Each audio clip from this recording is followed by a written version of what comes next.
So let's say that you're the video editor of a fantastic web series on YouTube, and you make a video that is kind of focused around what a fantastic place you work and how great the entire culture is there, and you admit that you don't know how to time-lapse, and it's absolutely a joke, and somebody decides that that's a fantastic time to teach you how to time-lapse in one of 3 softwares because she wanted to do 4 softwares, but the 4th software just doesn't open on her computer.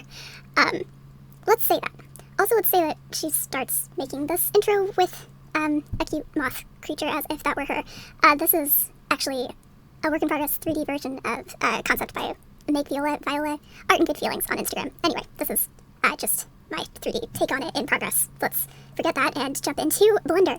Actually, let's just close Blender for a moment because I want to show off how fast it is compared to the other 2 programs that we're going to be using. So yeah, fast, super fast. Let's go to video editing. Poof. Yeah, so we're going to see just a couple ways that you can speed up video, pretty much, is what we're doing. So we're going to add a movie, and I'm going to go for something that is, well, the most recent video that I recorded, which I think that's probably going to be, oh, it could not be loaded. Oh, that's this one. Never mind. Yes, let's try that again with the most recent video that was, like, successfully fully recorded.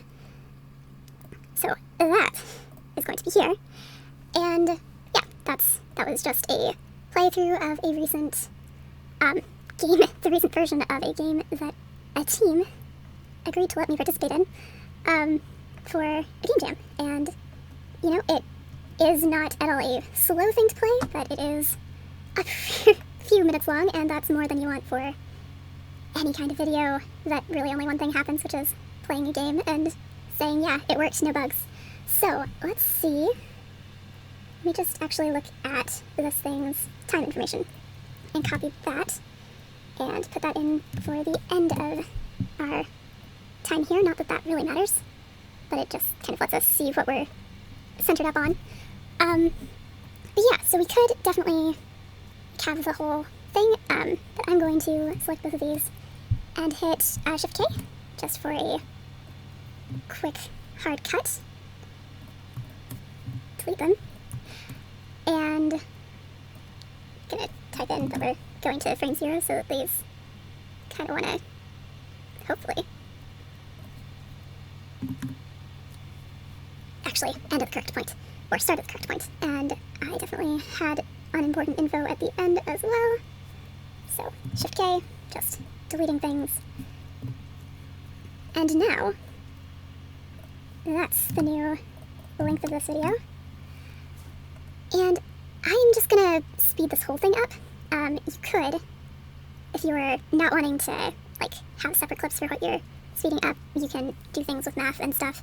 But the easiest way is to just take this Shift-K to turn to the portion that you want to speed up, type footage, and we're going to add a movie strip, no, an effect strip. Okay, add effect strip, there we go, speed control, and because it doesn't have any, like, extra phantom footage sticking out either end, because it was Shift-K instead of just K for, like, less emphatic cut, we can use stretch to input strip. And that means that I can stretch this. And by stretch, we mean, like, crunch it way down to about there.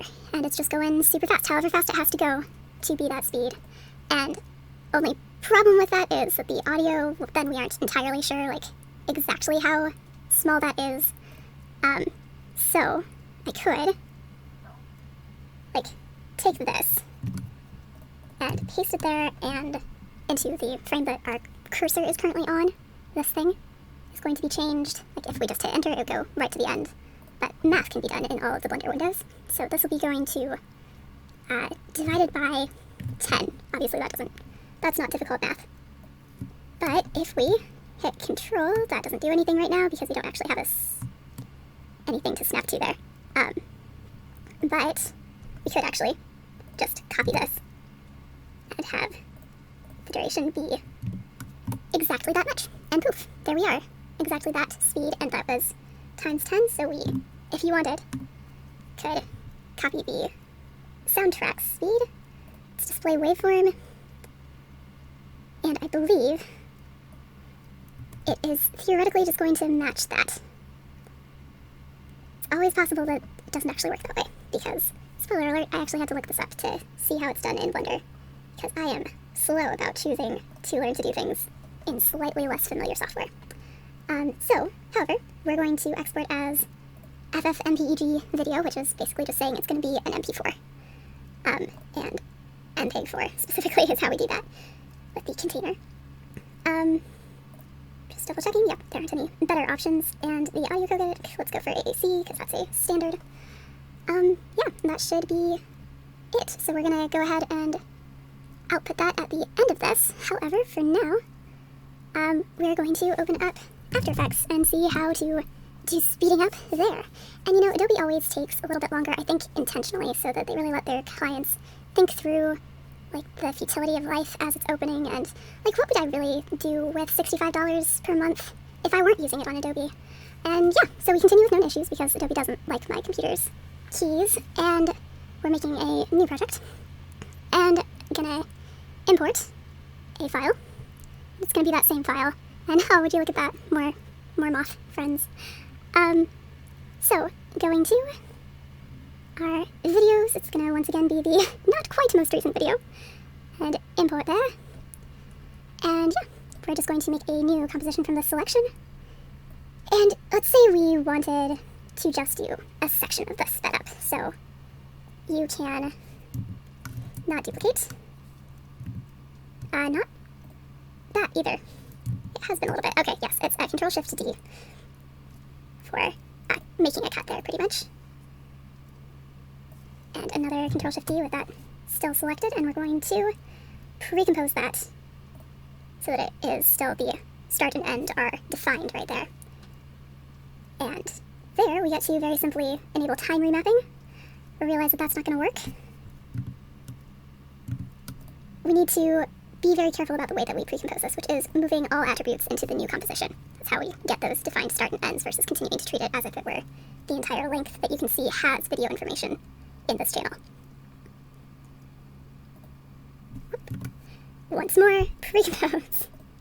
Has it been a little bit since I edited a video? Yes, because I keep not finishing projects, because I keep doing things like, nobody actually asked for it, but only kind of asked for this video type projects. So we're adjusting our composition duration to the time span of the selected areas.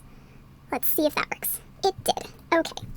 So we have that little tag at either end, and here we're going to enable time remapping, and there our keys are actually at the start and end of where that is.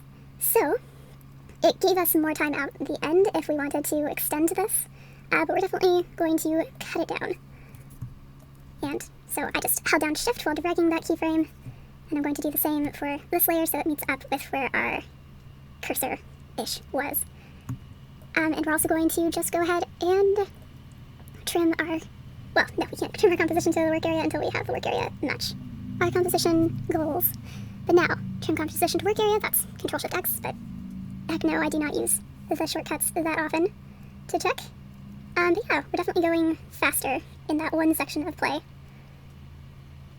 So, yeah, that works, and the way that we're going to render this is to send it to Adobe Media Encoder Q, which is another, like, 30-second wait time usually, versus Blender's usually going to be just, I believe, rendering animation. It should be. So it renders itself. It doesn't do quite as good compression yet, but it's free, and takes so much less time. However, we have one more, also Adobe product, which is Premiere, and it is maybe a little overpowered for this process, but it also does not like my graphics card, and so it always thinks that it's missing a driver. But that's okay. I'm going to do a new project. We're going to name it something like Nonsense Game Speed Up, and video edit storage is exactly where it should be. Nothing else that I need to change there. Just wait for a minute, and let's go ahead and import that same video, open it, and make a new sequence from that clip. And we've got this handy dandy eraser tool, which is also C, to switch to, and it will kind of snap to the place that we have our cursor at any time. And the neat thing about Premiere, Blender to a certain extent is able to do this, but Premiere is very fast about you being able to hear exactly what is happening here. So you can't hear because I'm not currently recording my computer's audio, but there was like a little bit of me talking over this gameplay.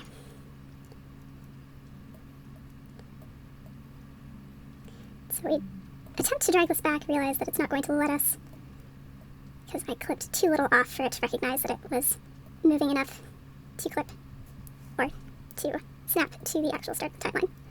But anyway, the cool thing here is that again, it plays back very quickly, which After Effects cannot claim, with sound and everything synced up. But also has the Blender-like effect. No, it's not the Blender-like effect. It has the After Effects effect of treating the sound and the video as the same piece. So we can just change the speed duration on this, and it's going to speed everything up. And yeah, so our speed is gonna go for 10,000%, because we're speeding it up by a factor of 10. Not 10,000, 1,000. Anyway. But yeah, so it's gonna be fast. And it now has that little FX, and again, the way that we're going to render this is go to... good question. It's been a little bit. So, I probably have to select this and export media. And that'll take it to this, which is like the still in Premiere tiny version of the media encoder queue, but you don't have to wait that long to like set up your settings. And you can see that I have previously done an animated GIF, which is nice and easy. But yeah, MPEG 4 is nice. We are exporting video and audio, but we're going to be changing all of the other settings, so I'm not going to make you wait through that. So instead, let's go back here. And yeah, I think it's really neat that the Babish Culinary Universe is such a nice place to work, and Brad, you seem like a very nice person, so I'd like to work with you in the future, but it'll be a lot easier if you know how to do things like time remapping and speeding up in whatever software you use. So thank you for this diversion from all the things that I'm supposed to be doing for like an hour, and you have a great day. Alright, yeah, it's just really cool to learn about things instead of doing what's actually important in my life. Anyway, leave a message.